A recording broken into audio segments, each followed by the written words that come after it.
There's nothing smooth about it at all, other than the voice leading is smooth in some of those upper notes, but the feel that it comes across as is just kind of jerky and uncomfortable. I think that's completely intentional.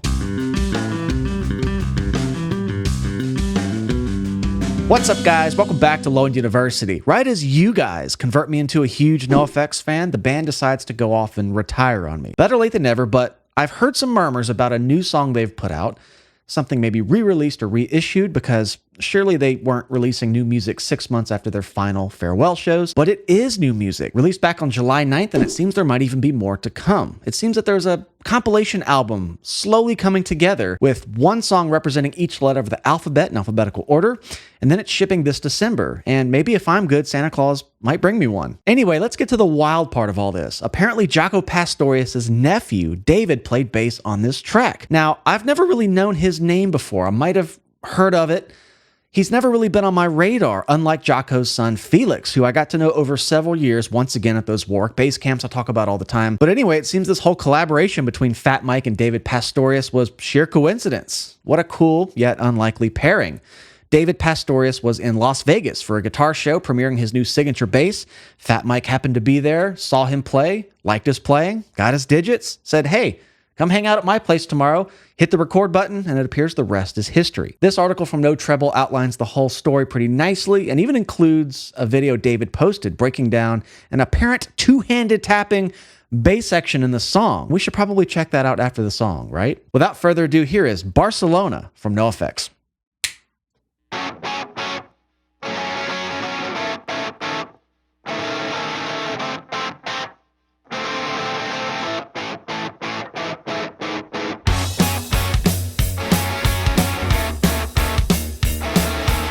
Whoa, that's dissonant. Do you know the day when you decided to stop being loved? Or have you always been a low-high functioning sociopath? Okay, let me just start that over. These dissonant chords are thrown out. And of course, then when the bass line comes in and it's actually contextualized by a lower root note, it's still dissonant. I mean, this is an intentional dissonant choice. I like how it goes from that tritone, but then makes it dominant, which a dominant chord is a tritone, because if you just do a tritone, it sounds dissonant. But then if you put a note under it, you can make it a dominant chord. Now it sounds a bit prettier. I think that's what's happening here. Great production, and I believe Fat Mike recorded everything here. I'm not sure what involvement from the original NOFX lineup. When I say original, I mean the one that was playing live last year. Or when David comes in, I'll just have to let this unfold, but I think at least as far as the guitars and bass, he's doing most of it. Based on that article.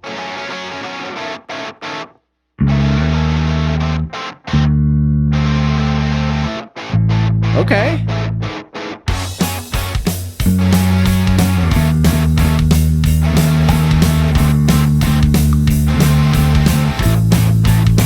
That's strange.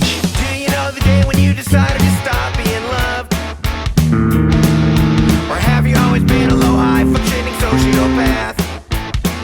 Whew. It's hard to know exactly It's colorful. when a baby's turned into a whore. Is that when you decided no one matters to you anymore? Was it in Barcelona? Was it Montreal? When did you start to walking think lines. your brothers were all against you? Was it in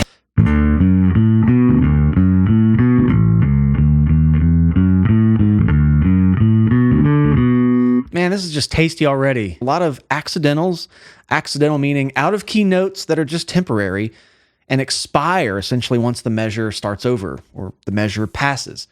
So we're going F sharp, then we're doing that E flat diminished sound, and then down a half step to D dominant. And then that flat 7 on top of the D is going up a half step to make that A major. So it's a really jerky, kind of angular progression. There's nothing smooth about it at all, other than the voice leading is smooth in some of those upper notes, but the feel that it comes across as is just kind of jerky and uncomfortable. I think that's completely intentional. I'm going to go back maybe 30 seconds here. This is a short song, 2 minutes and 30 seconds. or have you always been alone? Nice and bouncy. Sociopath. It's hard to know exactly when a pimp has turned into a whore. Is that when you decided no one matters to you? Okay, they go up to this G here. That's the first time we've heard that chord, which strikes me as the flat major 7, because we just got done going down to G sharp.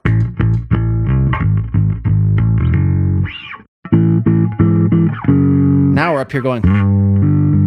There's a lot of chromaticism here. I think that's a flat major 7. Just keeping you on your toes.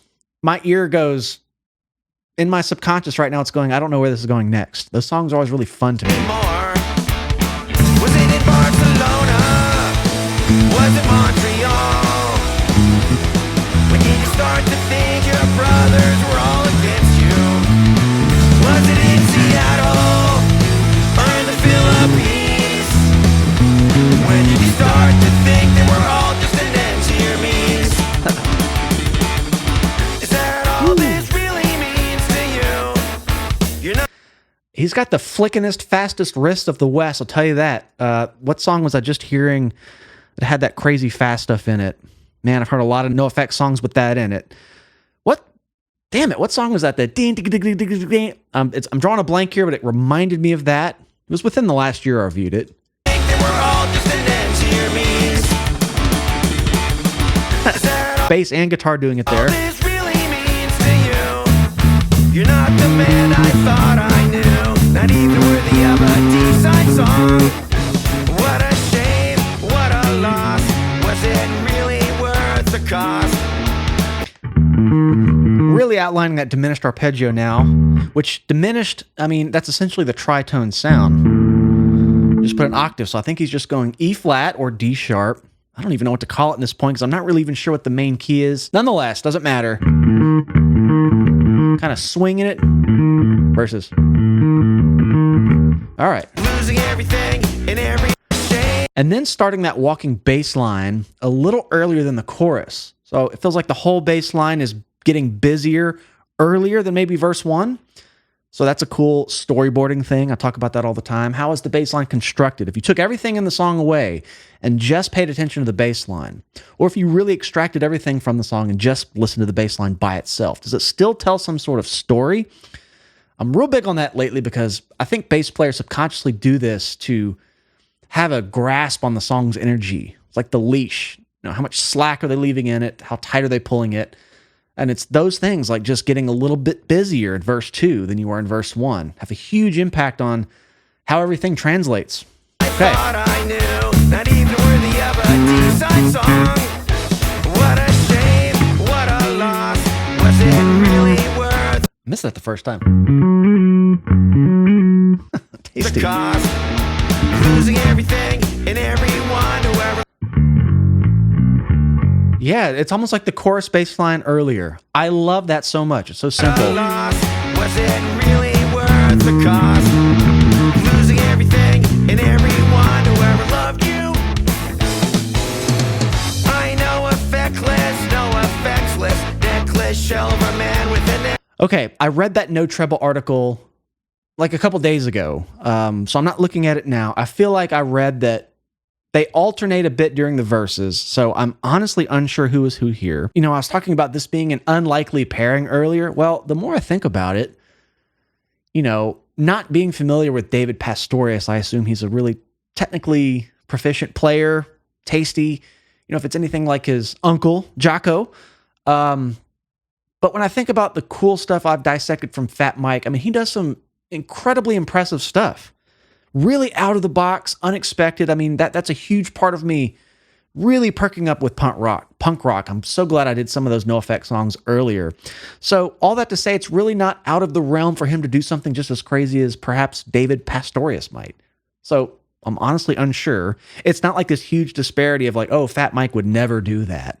Well, he absolutely would. So I'm not sure who's who here. I know there's this tapping thing or something. Let me just go back here. We're about halfway through. A lot of bass stuff. I don't want to keep stopping too much because every 2 counts there's something cool happening. Lost. Was it really worth the cost? Losing everything and everyone who ever loved you. Or some chord. Something I know there. effectless, no effectless, lifeless shell of a man with an endless war he waged upon himself. Damn, this is cooler. Barcelona? Was it in Berlin? When did your paranoia really start to kick in? Was it in San Francisco?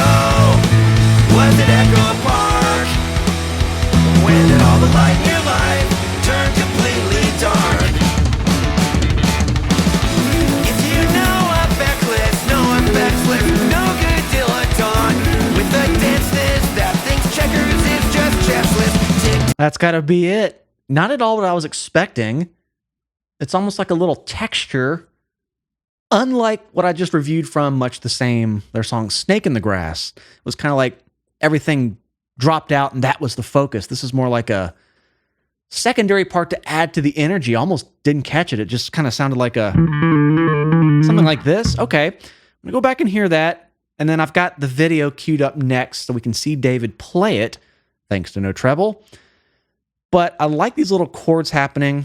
I like the walking bass line, and I think what I like about the context of this poppy progression, it's very 1-6-4-5. Very poppy, but there's so many off-kilter chords around it that it almost makes that the first time in the song you can go, okay, the weirdness is taking a break. So I love the context of these really weird, diminished accidentals, chromatic passing tones, but actually becoming chords, much far past passing tones sometimes. Then when it gets to these poppy progressions, it just has a whole different impact. Okay, let's go back here and ride this out. We're almost done. Going to this tapping thing. Was it Echo Park? When did all the light in your life turn completely dark? Almost sounded like a bit of slapping there, but I don't know. You know a backlist, no effects list, no good dilettante with the denseness that thinks checkers is just chess list. Tic-tac-toe. The man I thought I'd always know. The man who was dark. If you know a backlist, no effects list, no good. Okay, it kind of sounds like some higher notes, obviously, that stay the same, and maybe some of the root notes on this two-handed supposed tapping part are changing under it. So like I don't even have enough frets. I need that high E. Bad bass to pull out knowing there's maybe something like this, but then like a, I don't know. I have no idea. I have to see him play it, but I know there's some notes that are recurring, like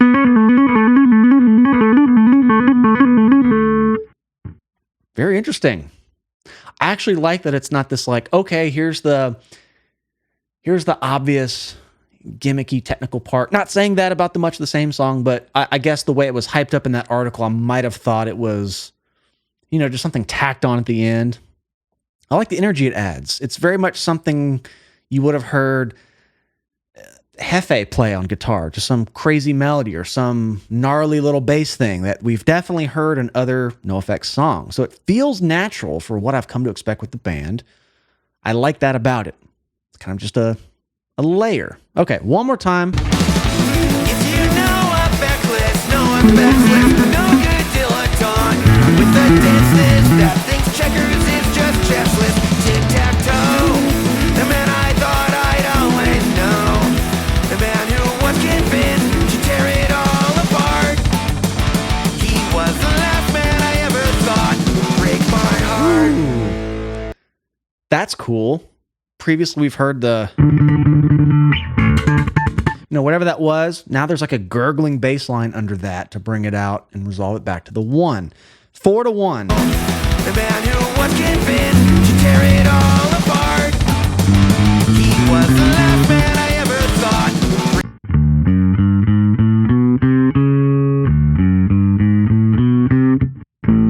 Is that how it goes? Double gurgle there? The man I thought I'd always know. The man who was convinced to tear it all apart. He was the last man I ever thought would break my heart.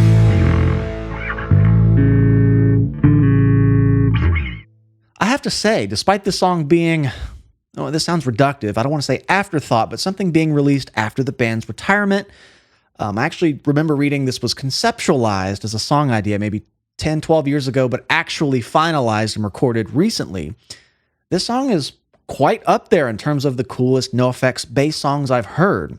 And it's not even because David Pastorius was involved, but it very well could be if they really traded off on the verses very smoothly like that. Okay, back to this No Treble article that provides some information about it. Yeah, it actually seems they unveiled another new song called We Did It Our Way at the last show. It was a thank you to the fans.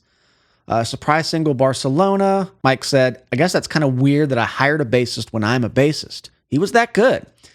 Yeah, had some cool stuff. Okay, let's go down and see this bass guitar tapping breakdown section. Video on David's channel here. Make sure to go subscribe to him over there. Yeah, again, it looks like we almost have the same amount of frets, but I think he's got 15, 17, 19. I think he has 21, which would be the E. Crap, that's the note I need. I remember definitely heard that in there.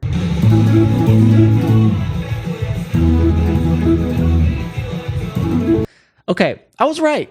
Top notes are staying the same here. He's changing the bottom notes on the left hand. And yeah, that high E is as high as it goes.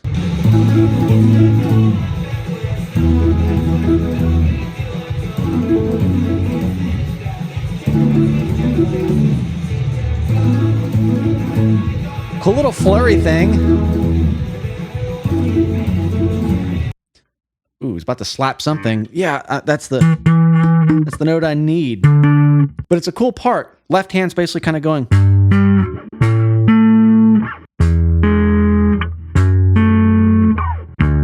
Just outlining that same progression with the little kind of thing up top. Okay, let's see this actually broken down. I should have just jumped here. It's an A major.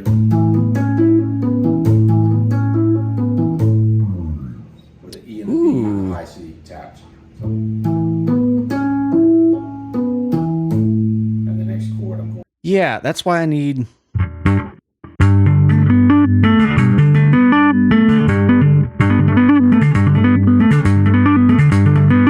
Making that 9 shape. I didn't catch that. It's so hard to look at 2 fingers and be like, which one is coming from what hand when it's going fast? So we have like a 9 shape. Making that 9 chord.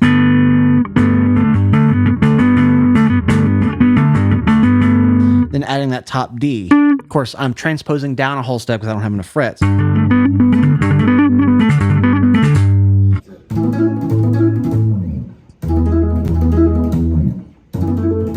Love the little flurry feel it has. Awesome. Well, that's been NOFX's Barcelona, and I'm curious to see if more songs get finalized and recorded. Maybe if David comes back and does another collaboration. I certainly like what he added to this piece. I'll have to go back and see if I can distinguish maybe who was playing what in the verses now that I've confirmed that. I feel like I remember reading that and just wasn't sure. But come hang out with us on Patreon. It's the best way to support the channel. I do full albums every month. They've pretty much all been punk albums. In fact, I reviewed The War on Errorism in its entirety a while back. And if you enjoyed this video, please make sure to hit the subscribe button, the like button. It really helps me and the channel out. I love you all. We'll see you in the next one.